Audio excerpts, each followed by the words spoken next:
Do you know roughly how many people visit the YHA per year? This YHA, Yes. per year, I can tell you that. We have a couple of hundred people a night, so we're a 373 bed hostel, and we operate between about 70% to 80% full.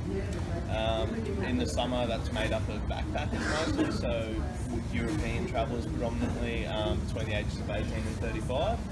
In winter months, there's less backpackers around, but we have school groups come and stay with us. We also get we're right across the street from Suncorp Stadium, just over there.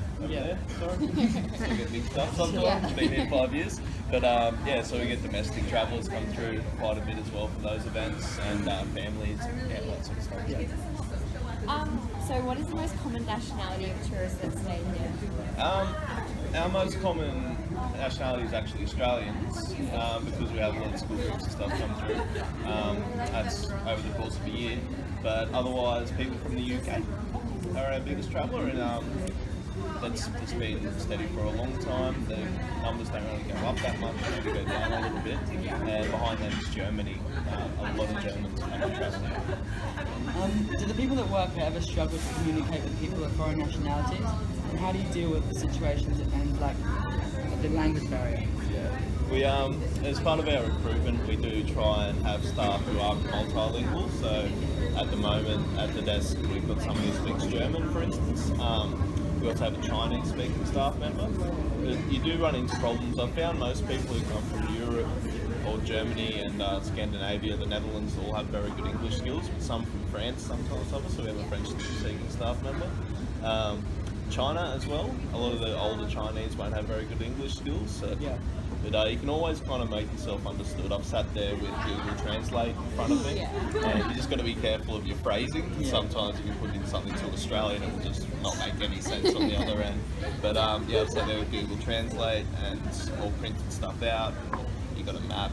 You can always it's fun sometimes trying to communicate. Use pictures. You figure it out as you go.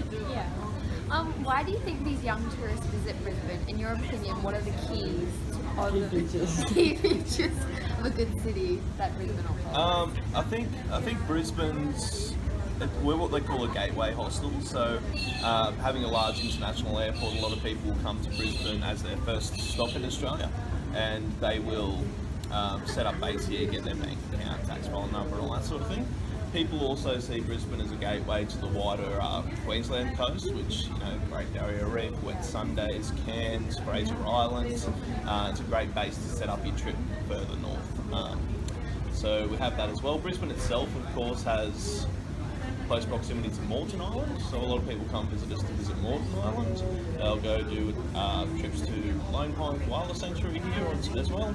And Brisbane's seen as a city that's quite accessible, I think. It's a big town, really. It's not like your Sydney and Melbourne. It's not as intimidating, I think. So it's a good base for backpackers to set up and work and save for their travels as well. Do you think that the cultural diversity in Brisbane compares to other world-renowned cities? I think Brisbane's come a long way in that respect recently. In comparison to other world-renowned cities, Brisbane's still a very young city. So it's cultural mishmash, I find. It's one of the challenges of Brisbane is that it's so set out, so a lot of the hubs for these cultures aren't accessible for a lot of business to the city because they're more based in the suburbs and perhaps other cities in the world. But I think Brisbane's developing in that respect. What are the most popular attractions that people staying here in the hotel go to, and why do you think this is, and what other tourist attractions do you think complement Brisbane's popularity?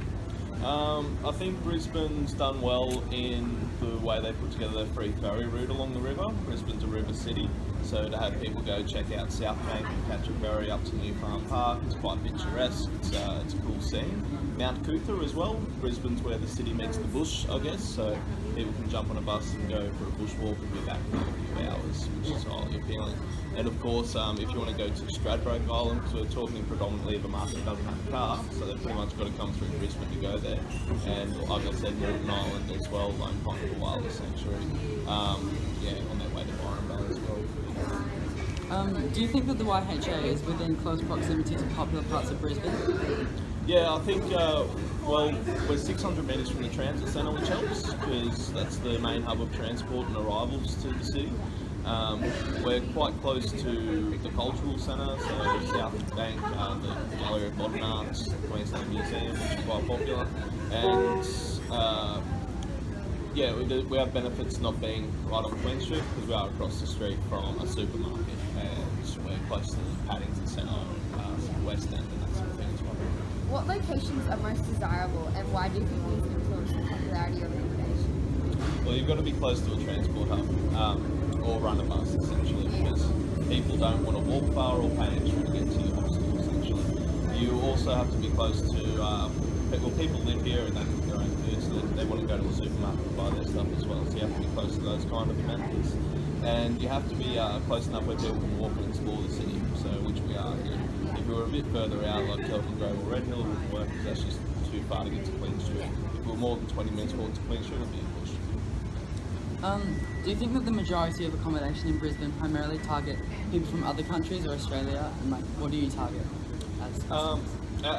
Our target market's travellers who are more quality focused, backpackers who are, they're budget focused but also quality focused. So our market lies in people who want a clean bed, a secure facility, and some great recommendations from staff to go use this as their base exploring the area, South East Queensland and the city of Brisbane.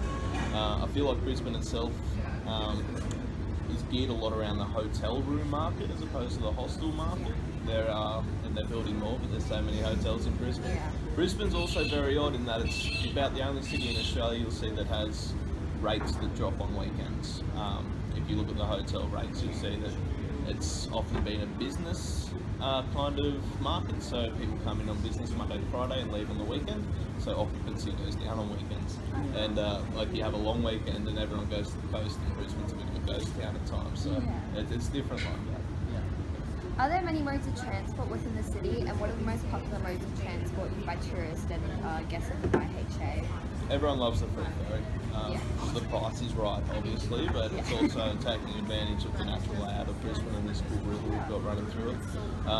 Within the city, people jump on the city loop, I guess, if they need to get to one city, end of the city to the other. Also, just general buses. The bus system's fairly reliable and regular, so up to Mount Cootha, out to Lone Pine, all that sort of thing, they'll go by bus. They have the, I forget what they call it, the tourist bus that goes around as well. But it's not nearly as popular because I think it's about $30. You can walk or get a cheaper bus to most of the places it goes to. Like walking around on foot, do you think it's easy for the tourists to navigate? Like, are there enough signs and information centres around, do you think? I think that it's pretty easy to navigate with the walking paths that run by the river and the location of Queen Street and the CBD, just for the size, it's quite small. I think the signage at the transit centre for initial orientation could improve. I go home and come to work via the transit centre, and nearly every day I'll see a backpacker staring at their smartphone out the front, and I'll ask them what they're looking for and direct them. But it could be improved there. Do you believe that the YHA and like other accommodation around the city is reasonably priced for young tourists who are looking to explore? Yeah, I think Brisbane's pricing is very fair in comparison to other cities, especially.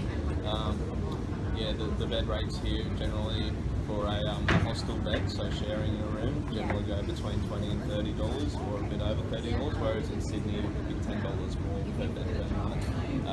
I think it's quite reasonable. Do you think that Brisbane offers a wide range of different foods and like different cuisines? Do you believe that the Brisbane food culture is broad enough to cater to all different types of cultures? Yeah, it is. Brisbane has. I've lived here for about 5 years, and if you asked me that question 5 years ago, I would have said no. But I'd say it's a definite yes. Now it's come a long way with developing areas like the Grey Street precinct and West End. What about Brisbane do you think intrigues people of all different types of nationalities to come and visit the city? Do you think it is the range of museums, the food, performing arts, or just the vibe of the city? I think the culture and the vibe, because it is unique in a certain respect. It's not as busy as Sydney, because it's too hot to be that bonded, so it's got that laid back appeal about it. And it is also a hub to explore South East Queensland, so it's accessible if you want to check out Sunshine Coast, Gold Coast, and the Greater Brisbane area, and the immaculate bushland we have around here as well. And it's perfect. You said it's a gateway hostel, so like people stay and then branch off. So how long do they usually stay? On Um, average? our average length of stay here is generally 2.5, 3 days, depending on the time of year. Of course, some people stay weeks and weeks, and others might just stay one night, and that's an average. But yeah, our average length of stay at the moment for March might be 2.5 days. In January or summer months, it'll be closer to 3 days. People stay. And if you're a young international traveller, would you choose to stay at the YHA? Yeah, I totally would. Maybe not my first time travelling, because when I travelled my first time, I always thought the cheapest hostel would do. Yeah. And it's not always the case, because sometimes you end up paying more when you realise you have to pay extra to get knives and forks and that sort of thing. But yeah, knowing what I know about travelling now, YHA, and when I do travel, I do stay in YHAs now. But it's great because it's very transparent. What you see is what you get. You know that the people running it are professional, and that it's a lot of effort's gone into these facilities. Okay, thank you Thank very you so much. much. That's it, That's all the awesome. questions we have. No worries.